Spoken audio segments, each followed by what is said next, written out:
Welcome to Healing Your Families. We're continuing our theme of nurturing our children, and I am very excited for our guest today. This is my good friend, Pascale Dube from Montreal, and she actually got her communications training in the corporate world. She started there. But just like me, she soon saw that, communication, whether it's on the job, at home, in the family, there are similarities. So she is the founder of Parent Lead Coaching, and she has some expert words of wisdom for us on teenagers. That's her area of specialty.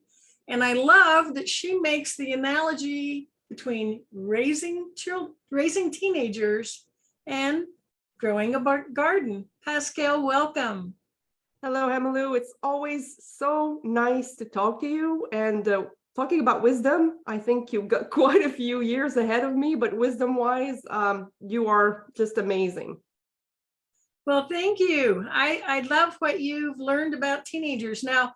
And you have a really interesting story. If you could just take a few minutes to tell us about your background, your experience with teenagers and communication, that'd be great. Absolutely. Like you said, I used to coach in the corporate world. I used to coach leadership. I still do it part-time, but my focus is now on parents of teenagers. And why, might you ask? Did I go into that field, and why do I help families? Well, it goes back to my background. I used to be a camp counselor for years, and they used to send difficult teenagers in my groups, and teenagers were always it was my favorite audience of all. I really, not only did I enjoy them, but I also think that they're creative, they're spontaneous, they're brilliant. They've got all the things that make up adults and all the things that make up kids. They're still like in between, and that makes them so special to me. So my story, well, in terms of background, where did I get my communications chop? My family is, I love my family, but I mean, I was raised in a family where communications was a little bit difficult. My parents have been married for 50 years, and still today, they don't really understand each other. And so I kind of was the translator or the mediator in the family. I have two older sister. Ooh, sorry for my English there. It's the Montreal speaking. I have two older sisters, and I was the youngest. And something happened when I was a teen that really changed my orientation and what I would do with my life. When I was 11 years old, my eldest sister was diagnosed with a brain tumor. And so my parents devoted a lot of time and energy helping her beat the cancer. But that made me and my other sister kind of join forces, if you will, because we had to basically raise each other during our teens. And I started journaling at the age of 10 years old, just putting my emotions on paper, tried to understand what was going on with me. And so I have this incredible archives of all my teenage years, and I still journal to this day. And I think it's been something that I've carried with myself for, a long time. I carried this story of, what my teenage years were like. And I started counseling my friends at school because helping others helped me cope with what was going on at home. And that's where I started coaching, basically in the schoolyard, just hearing my peers' problems and trying to give advice and make them see both sides of a story. And then I started, discussing about how communications, basically communications is not just about talking and listening, it's about understanding each other. And so it became my mission in life, but I discovered it could be used in the families, ironically, during the pandemic. I saw people struggling with their teenagers, with their families, being confined and everything. And it really talked a lot more to me in terms of values and in terms of accomplishment or the way that I wanted to feel in my business. And so I started shifting my business from leadership and executive leadership coaching to more of a parent. That's why my company is called Parent Lead Coaching. It's teaching leadership to parents and helping them switch from being the authority to being the leader, because teenagers, they need leaders. They no longer need authority. And that's where the shift is kind of hard for some parents.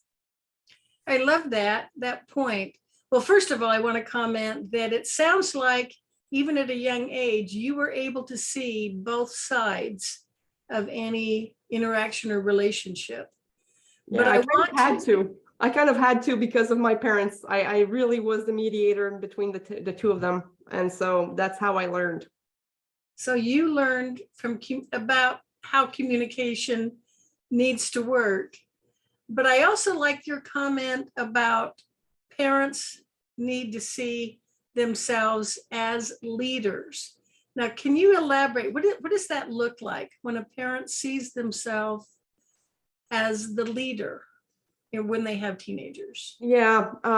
Well, first of all, you have to relinquish a bit of control because control when they're kids, you have to think for them, make sure that they're safe, make sure that, they eat their food, they sleep at night. And so it's very hands-on.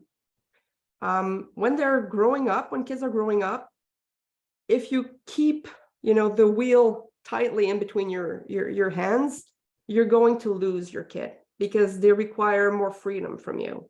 And so you have to change your point of view and start being less of an authority figure and more of a mentor figure. You have to give them more freedom, teach them more lessons, but not in a top-down kind of way. You have to inspire those lessons in them, and so that they can figure things out by themselves. And I like the analogy that I put from the title of the show, and I love that you invited me for the nurture theme, because I feel like some parents, they kind of forget that their teenagers still need to be nurtured. They do. They can do more for themselves, but they probably need more connection. I mean, Yeah. Isn't this the stage of life where they have these life-changing decisions to make? They have loads and loads on their plate. And even though sometimes they behave more like cactuses than, your regular flowers, they're still beautiful, and they still require some tending. And that's why I came with the analogy of being the gardener of your teenagers. Like, they don't require a lot of hands-on interventions, but what they require from you can be summarized. And I did it like a little condensed version.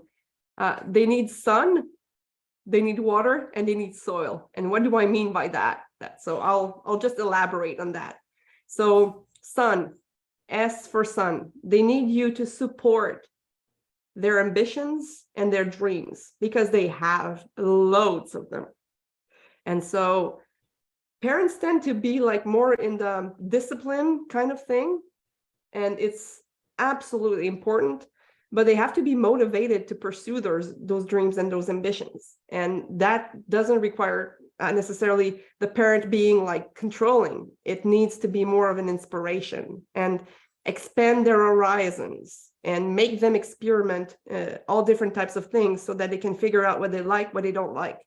So your job as a parent is to expand their horizons and support those dreams and ambitions. So that's the S for okay. Sun. Before we go on to the next one, a challenge that comes up for many parents, and I remember this myself, is what if like you said, they're trying, it's like they're trying on clothes. They may try on different career options. What if they suggest something that is not what you want for them? How would you advise parents to respond to that? The question that you should ask yourself is, whose life is it? Whose life is it? Beautiful. You've been there. I mean, you've been there. You've had your shot. Let's say that. You decided for yourself. Or perhaps you haven't decided for yourself. How did it make you feel if you were not given the chance to choose for yourself? Because I know some people that, they've been pushed into, for instance, the medical field, but they had no interest of becoming a doctor. And they turned 43 and now they realize that it wasn't their mission at all and they really don't like it. You can ask yourself, do you want your kid to be fulfilled and happy, or you want them to be resentful and sad? Beautiful. Well said. So, son, we're supporting. Support.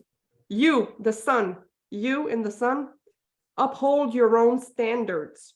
What does that mean? It means lead by example. So if you set the standards at home for your kids, teenagers are quick to see when you are not doing what you preach. And so you have to uphold those standards and lead by example, but make sure too that if you're okay, you're righteous. If you're on your X and you're really upholding your own standards, it's much easier to then go to your teenager and say, that's not correct, that's not right, because you are doing it yourself. They have no way to argue with you and make you feel like, you lose your, you don't lose any, sorry, the word is escaping me. You have to make sure that they trust you. Therefore, you have to make sure that you lead by example and that you're coherent and that you're consistent with what you're saying, what you're doing. So uphold your standards is the you in the son. I love that. So I know, like, for example, screen time. It's hard to tell your child to limit their screen time when they see you on your phone all the time. Or if they hear you making up an excuse to a friend and then you want to tell them, you need to always be honest. Yep, exactly. If you're not coherent, or if you're preaching and you're not walking the talk, why would they? And they are very quick to see the discrepancies between what you're saying, what you're doing. So it's very, very important. They are indeed. The N in son. And some parents have trouble with that. I've coached people with that. They have trouble because teenagers, what do? The N is negotiate. You have to learn how to negotiate with your teenager. You have to find compromise. And I think a good lesson is to make them argue their case. But you have to be really honest, because if they argue their case and you have no argument, you have to give it to them. They have to win some. So some parents have a hard time negotiating because it's a different power play. It's a different power situation.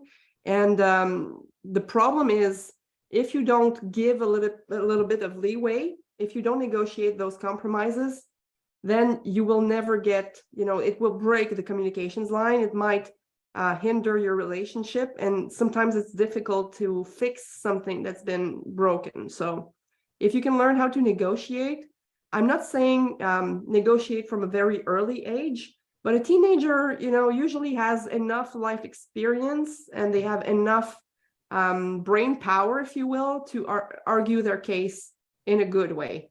And if their arguments are really good, you can absolutely say, okay, but put conditions. Put conditions. So you negotiate, you say, yes, but, okay, here is the framework. Here is what the yes means and what are the boundaries of this yes. And you can actually negotiate also the consequences if your teenager breaks the compromise. If something goes awry, or if they have been lying to you, there should be consequences. And your teenager might be able to help you put the consequences in place. So you not only negotiate the yes or the no, or the parameters of the yes or the no, but you also negotiate the consequences together. So they have there's nowhere to fall back on. They just have to keep their word. I love this. I think the attitude of it's my way or the highway does not work with teenagers. This is when they are starting to think for themselves. They need to make more decisions for themselves. So, and the negotiating, well, I'm thinking of several benefits. One is they're learning to be more effective at expressing their needs. I'm thinking of the example of a curfew. Sometimes parents set that based on what the other parents in their group of friends is doing. But case by case, individuals are different. Suppose you set the curfew as midnight, but your child gets a job that goes till 1, and just being open to discuss it. They learn to communicate better because they need to, like you said, argue their case, not yell and scream and have a fit, but be calm, intelligent, stating the facts. Yeah. And then parents need to be open. We need to recognize our overall goal is to prepare them to be an independent, successful, self-reliant adult, someone who builds the life. We want them to build the life they love. So sometimes we may have to give up. Is it a case of choose your battles? Yeah, it can be a case of choose your battles. It can also be it can be a trap for some parents because sometimes they will just buy peace, which is never a good idea. So having true negotiation, like even formal negotiation, like, okay, you want this, what does it mean? What will I get in return? Because it could be a negotiation like that. It's not manipulation when it's out in the open. I think it's a good way for them to also understand the value of a yes and not just dismiss, my parents says yes all the time. And so it's never a no. Or when they say no, it's not a true no. Your yeses have to be yeses and your no have to be no's. So they understand. Oh yeah. Oh yeah. And if they always hear no, the no becomes meaningless. Exactly. Absolutely. That's true. Yeah. So there's no value to that. And I'm seeing a tie-in with the uphold.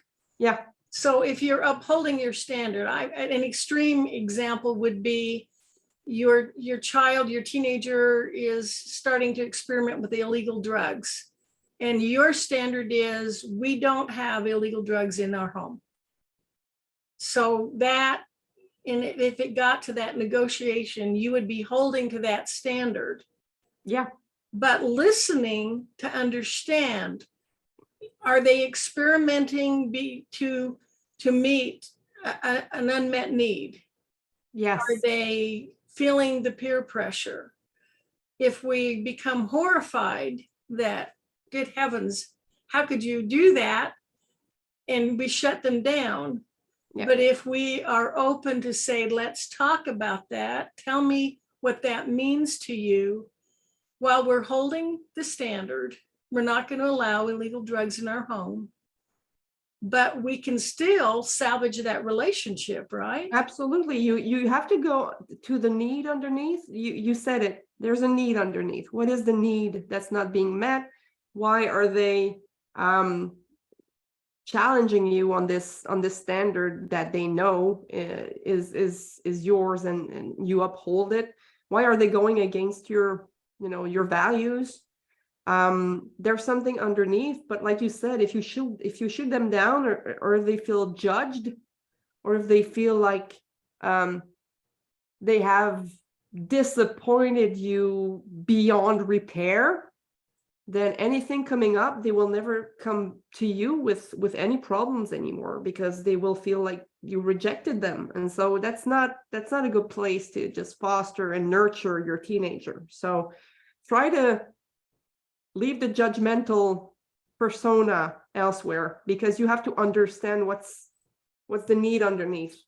And so if you come really judgy, that's not going to work. I have one for that later on, so we'll get back to it. Okay, so we have support, uphold, and negotiate. Exactly. That's the SEN. All right. Yes. Next, we go to water. So W-A, and my A is a triple A. So we're going to have to go there. Okay. So W first, wait for the right time to have important discussions.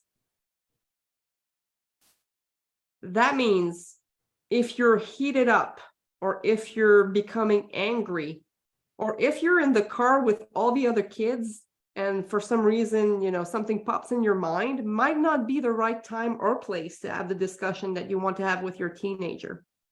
One-on-one. I would give you an example in the corporate world. I mean, I've seen leaders do that, and it always makes my skin crawl. When a leader actually, or manager, tells someone off in front of everybody, that's just a no-no. It shows disrespect, and disrespect brings disrespect. So if you're disrespecting your teenager, they will disrespect you back. So if you have something important to have a discussion that might be embarrassing, or something heavy, or something that's, you want to bare your soul, you want to really go deep with your teenager, first take them out of their room, because they will not be listening to you. Perhaps they will be on their phone or whatever. Make sure that you have the right environment to have this discussion with your oh, sorry about that. Sorry. To have the discussion with your teenager. So make sure that you wait for the right time, or prepare yourself to make the right time happen. So it's really important. W, wait. Triple A for water. A is just a beautiful letter. Triple A. Yes. Allow them more freedom. So you have to open up for that, but assign them more responsibilities. So freedom comes with responsibilities. And so it comes back to the negotiate. If you allow them more freedom, you have to assign them more responsibilities, because they have to understand that them having more freedom has impact on other people, which means they have to give more of themselves for them to be allowed to be freer, or to have more freedom. So the A for allow and assign more responsibilities. I love that. I love that, because you can't have freedom without responsibility. No, you can't. And that's just preparing them for the world. We all know that, the more freedom we have, the more responsibilities we probably have too. And the third A is something that we tend to forget, because we tend to tell them off, or, answer back to them. But the other A is acknowledge their experience and emotions. We tend to feel attacked when they have a lot of emotions, and God knows that teenagers are full of emotions. But the fact is, if you don't acknowledge that, and if you don't, I see that you're angry, if you don't allow that discussion to be happening and acknowledge their experience and their emotions, they're just not going to share anything with you anymore. So even take a shot in the dark. If you see your kid sulking, how was it? You seem to have had a long day. It seemed to have, you look tired. You want to talk about it, or you look sad. You want to talk about it? Just open up by acknowledging their emotion. It might help, the connection. That's great. T, trust in their ability to choose. So that means trust their judgment. I know that people say all the time, teenagers their brain is not developed enough, and they don't know how to choose. You just start small. Start with small choices, but just build on it. And you have to trust their judgment sometime or another, because they'll eventually leave the home. And so if you haven't prepared them to choose for themselves, and if you haven't helped them, choose between options with various consequences, and elaborate with them, on the consequences, that what they might be, what might be the consequences of some choices that you make, they will not be able to develop this ability to choose for themselves and to trust themselves too. If you don't trust them, probably they'll have a hard time trusting themselves. And trust is like disrespect. Trust breeds trust. Disrespect breeds disrespect. So trust, you're the parent. I mean, you can trust your own ability as a parent that you prepared them pretty good when they were younger. So you can trust the fact that they have your values in them, even though they're now having input from other people, they still have your values in them. So you can start trusting the fact that, you know, those values are in there, they're important to your kid, and they will weigh those values in their choice making process. So trust in their ability to make the right choice. That's a beautiful point. Yes. You can help them, you know, by, you've got more experience, so you can probably come up with a lot more of consequences that they might face when they choose something, because they don't have the same experience you have. But it's still their choice to make, because it's still their life. And if they feel like they will lose your love or your support for any choice that they're making, that's really hard on a kid, but that's also hard on a parent. Yes. Eventually. So make sure that you don't sow the seed of conflict. Sow the seed of conflict. Ooh, I love that. Good. So that was the T. So trust their ability to choose, trust them. The E in water, that's a tough one for mothers. Embrace the change. Your kid the little one is growing up. Yeah, the kid is no longer a kid. It's becoming an adult or a monster, depending. Sometimes you don't know, but it's no longer the little kid that, you know, required your attention and was always, you know, so loving and cuddly and everything. The kid is turning into an adult, so they have to separate from you eventually.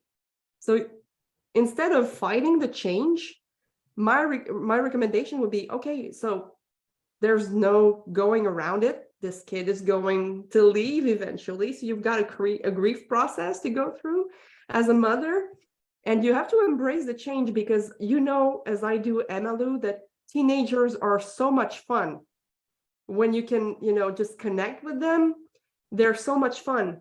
But if you know, spend most of your days, you know, being frustrated with them, and you don't embrace the fact that, you know, they're becoming more independent, they've got amazing ideas, they're interested in, you know, loads and loads of different things. If you don't embrace that part of them, you're going to lose all of them. So embrace the change. Congratulate yourself. You're doing your job. Yeah, you're exactly. Becoming independent. Exactly. Celebrate your own victories. Like, I did it. My kid is now turning into a great teenager. Fantastic. And just don't pick on the small stuff. Like you said, choose your battles.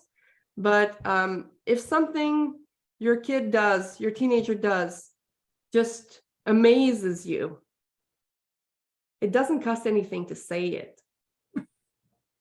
Excellent. Yes. The R in water is, I've got two. Regulate your own emotions. And it goes with reason with them. Teenagers are kind of an emotional sack. They're deep into their emotions. Sorry. They're deep into their emotions, and their brain is developing. And so they don't have the faculty to reason at the same level than an adult does. And they will just throw their emotions at you. If you become emotional, you are literally losing ground. You have to be the reasonable one. So stay cool as much as you can. If you can't, go take a breather and say, we'll come back to that discussion later. Be the adult in the room, basically. So reason with them and regulate your emotions, because by showing you can regulate your emotions, they're still learning from you. And they will learn how to regulate themselves by just seeing you. The calmer you are, the calmer the situation will remain.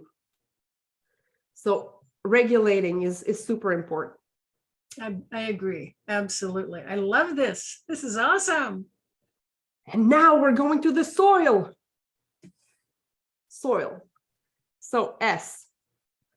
That might be something new for most of you guys. The S in soil is the one that I chose, and I discovered that by being a camp counselor. Teenagers have a lot going on. They've got a lot of stimuli. They've got lots of things on their mind. They're developing their social skills, social circle. They've got activities. They're trying to figure out who they are in that group. They're trying to figure out who they will be in the future. They're imagining and projecting in the future. And so it's never stopping there. No wonder why they're always like sleeping on the ground or eating their way through the pantry, or, feeling like they have no energy. Their brain is taking up all of the energy. So they don't have a lot of attention, especially with the devices that they now have, which are the phones. So the S in soil, and some parents will be good at it. Some parents will perhaps need a little coaching on this, but the fastest and best way to get through your teenager is to surprise them. Act out of character, be goofy, be silly, and they will love you for it. The way Surprise. to surprise is the best thing. You're not cool anymore, okay? So just own the fact that you are not cool. Own your own silliness, own your originality, lean into it, because that will also teach them that they can be whoever they want. It's true. That's what they're learning from that.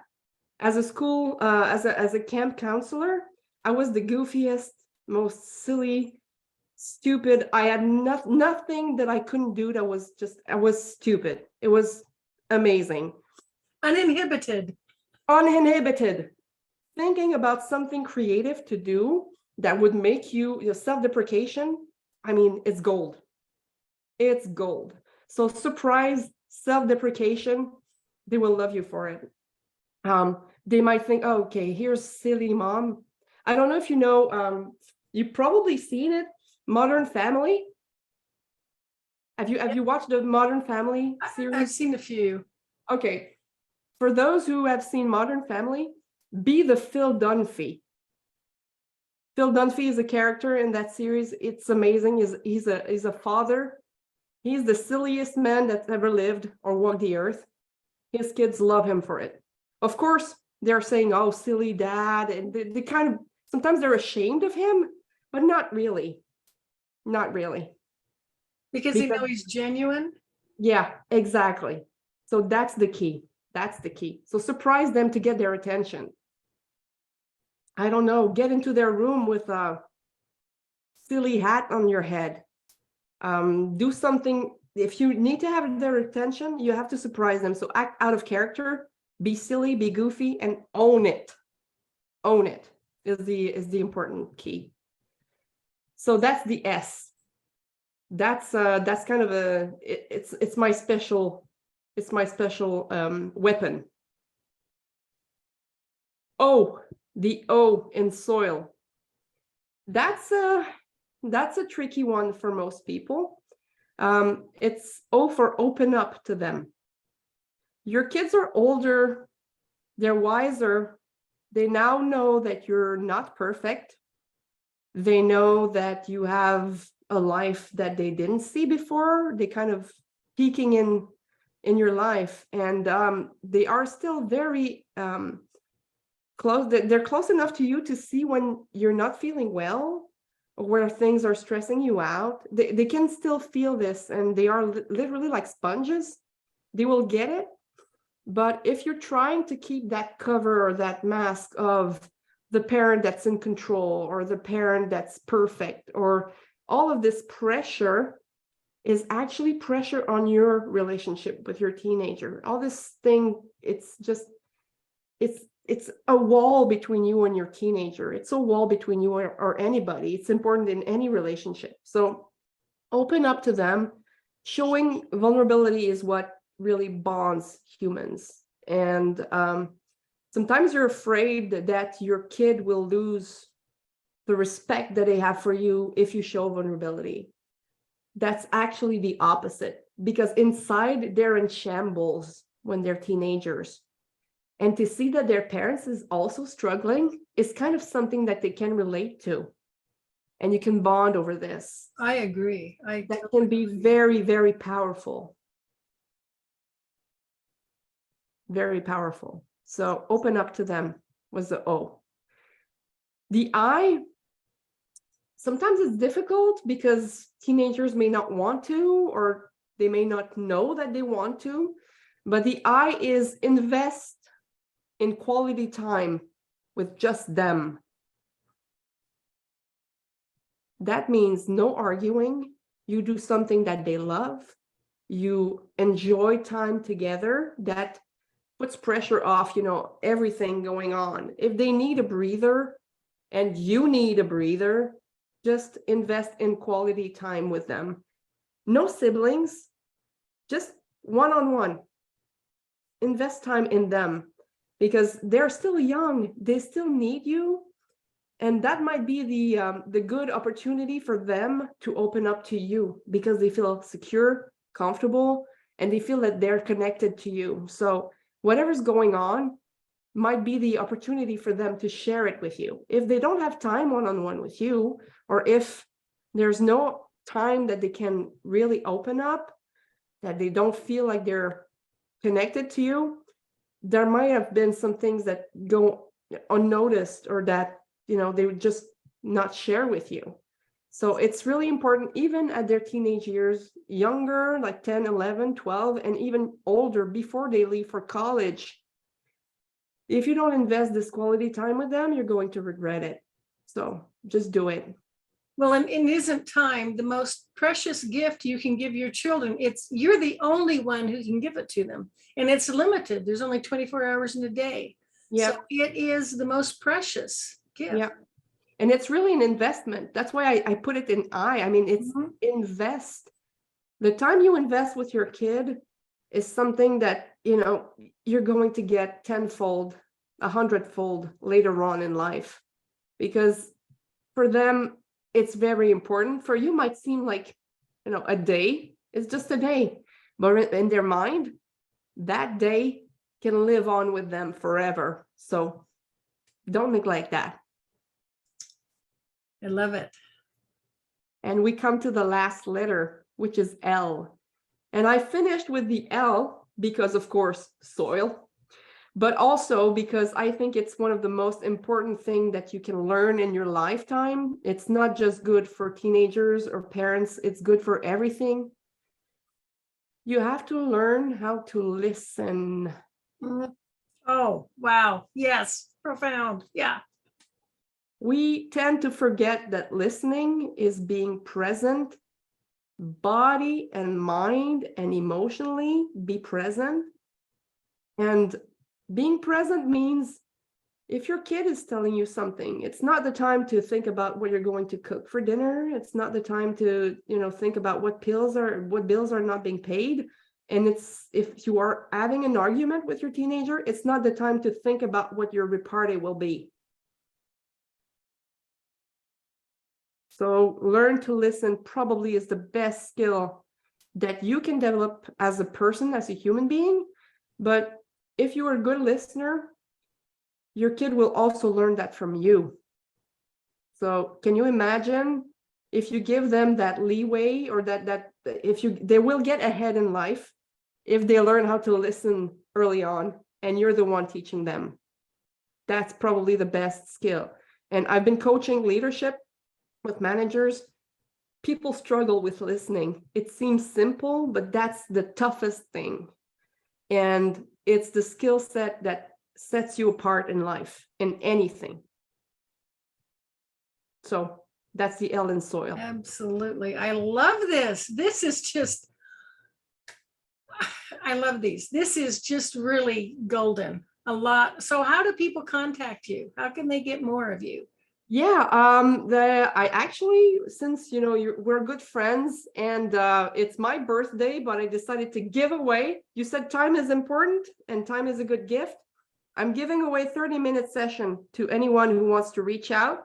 You will need my calendar link. I gave it to you, so you could put that in the show notes. Yes. 30 minutes. Some things are easy. Sometimes it's a quick fix, might require only 30 minutes. If things are bigger, then perhaps we will discuss having a lengthier session later on. But I give 30 minutes. So anything, this is free. I will listen, and I will give you my golden nuggets of wisdom, and then you can go home and apply it at home. If people want to reach out, there's my email just there, Pascale@parentleadcoaching.com. There's my website is parentleadcoaching.com, and parentlead, LEAD, coaching.com. And yeah, I'm also on Facebook, but Facebook is kind of getting on my nerves these days, so I'm not sure that's the best way to reach me. Is your link to schedule a call, is that also on your website? I think so. I think the link is still working. Yeah, but if they use the link here is 30 minutes. I think on my website is 15 minutes. So okay, 15 minutes. You've got a length. So use this link that you're giving us because it's your birthday. And thank you so much for joining us on your birthday. I when you reached out to me and said, "Oh, I have time on the May 31st," you know what my first thought was? What? It was, oh, that's good. I might spend my birthday with one of my favorite people. That's why I said yes. I was like, okay, yeah, spending time with Emily on my birthday, that just feels right.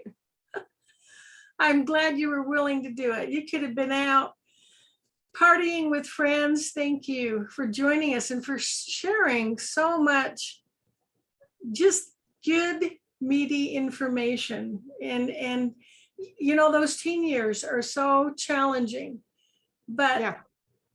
And you know, you want to think of that relationship. My observation is you want to have a good relationship with your children because you want contact with your grandchildren. So let's not cut that off and cause family rifts. Let's just love. And I love your acronyms, Pascale. If anybody would like to have like a one-pager, I could probably send them a one-pager. Just send me an email at pascale@parentleadcoaching.com, and I'll send them a one-pager that just summarizes everything. Okay. All right. So, and I was trying to remember all the letters. I did well with Sun. So, but they can get that just by sending you an email, Pascale@parentleadcoaching.com. Yeah, just tell you watched Emmylou, and I'll know what that means, and I'll send you the one-pager. All right. We'll have those links. Pascale, thank you so much for joining us. Thank you. And to my audience, join us again next week. We'll be starting a new theme on physical health. I have some more amazing guest speakers lined up. Until then, remember to love yourself, love your family. Let's make the world a better place by strengthening families. This is Emmylou Penrod with healingyourfamilies.com.